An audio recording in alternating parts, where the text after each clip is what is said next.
The art of letting गो की शुरुआत ये समझाने से होती है कि बीते कल, भावनात्मक दर्द और नकारात्मक सोच को पकड़कर रखने से जीवन में शांति और खुशहाली नहीं मिलती, बल्कि और ज्यादा तनाव और उलझन बढ़ जाती है।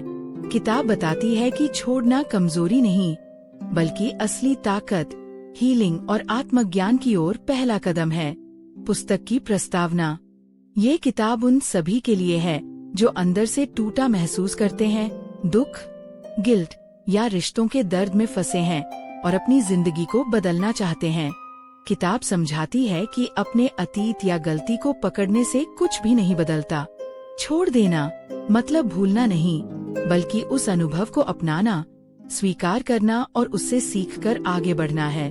लेखक बताते हैं कि सबसे पहली जरूरत है इस बात को समझना कि कौन सा बोझ अब जरूरी नहीं है और किसे छोड़ देने से असली आजादी मिलती है।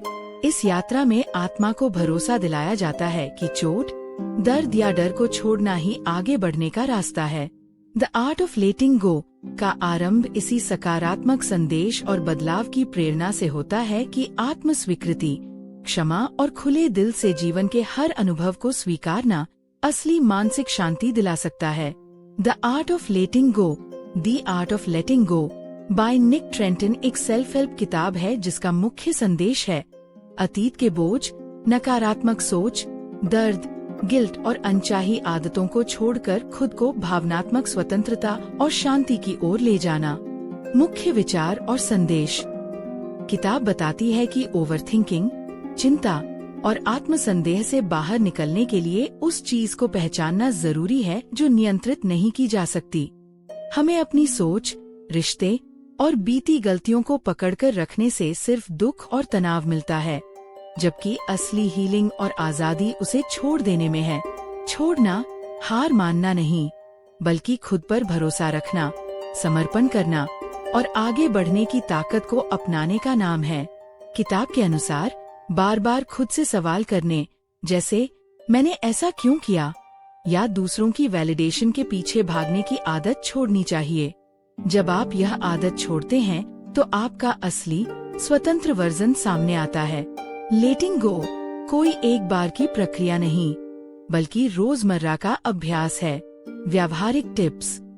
मानसिक शांति के लिए जर्नलिंग, माइंडफुलनेस और आभार प्रकट करने जैसी छोटी छोटी दैनिक आदतों को अपनाएं। खुद को माफ कर पाना, बीते अनुभवों से सीखकर आगे बढ़ना और दूसरों के व्यवहार को नियंत्रित करने की कोशिश छोड़ना, ये भावनात्मक स्थिरता की ओर ले जाते हैं। खुद से कहें, अब मुझे अपनी भावनाओं की कैद से बाहर आना है और एक एक कदम करके बदलते जाएं। किताब का सबसे बड़ा संदेश। छोड़ना कमजोरी नहीं, असली ताकत है। It is healing, wisdom and real growth. सच्ची जीत है मानसिक स्पष्टता, भावनात्मक संतुलन और खुद से ईमानदार रिश्ता। हर बार जब आप कुछ अनचाहा छोड़ते हैं, आप अपने असली स्वतंत्र और खुशहाल स्वरूप के करीब पहुंचते हैं। द आर्ट ऑफ लेटिंग गो आपको सिखाती है कैसे अपनी भावनाओं, गिल्ट, चिंता, रिश्तों और नकारात्मक सोच को पहचानकर धीरे धीरे छोड़ना है और अंदर से मजबूत, शांत और संतुलित बनना है। द आर्ट ऑफ लेटिंग गो किताब का समापन इस संदेश के साथ होता है कि जो कुछ भी जीवन में हमें रोक रहा है, वो पुराने गम, नकारात्मक सोच, आत्मक्रोध या खुद को माफ न कर पाना, उसे छोड़ना आजादी और मानसिक शांति की तरफ पहला कदम है। किताब का आखिरी संदेश। लेखक बताते हैं कि लेटिंग गो मतलब खुद पर दया करना, अपने भावनाओं को बिना जज करे स्वीकारना और पिछली गलतियों के लिए खुद को माफ करना जरूरी है। किताब समझाती है कि दूसरों को माफ करना आसान नहीं, पर असली चुनौती खुद को माफ करना है। जब तक खुद को माफ नहीं किया, असली शांति नहीं मिलती। जताते हैं कि मानसिक आजादी पाए बिना स्थायी खुशी और संतुलन पाना बेहद मुश्किल है और इसी प्रक्रिया में किताब आपका साथ देती है। लेखक पाठकों को प्रोत्साहित करते हैं कि हर रोज थोड़ा थोड़ा करके अपने पुराने बोझ छोड़े, इस सफर में खुद के प्रति दयालु और धैर्यशील बने रहें। किताब के अंत में यही सीख दी गई है कि खुद को बदलने, हौसला रखने और माफ करने की प्रक्रिया में ही सच्ची ग्रोथ, आजादी और खुशबू है। यह किताब उसी यात्रा में पाठकों की दोस्त की तरह साथ चलती है।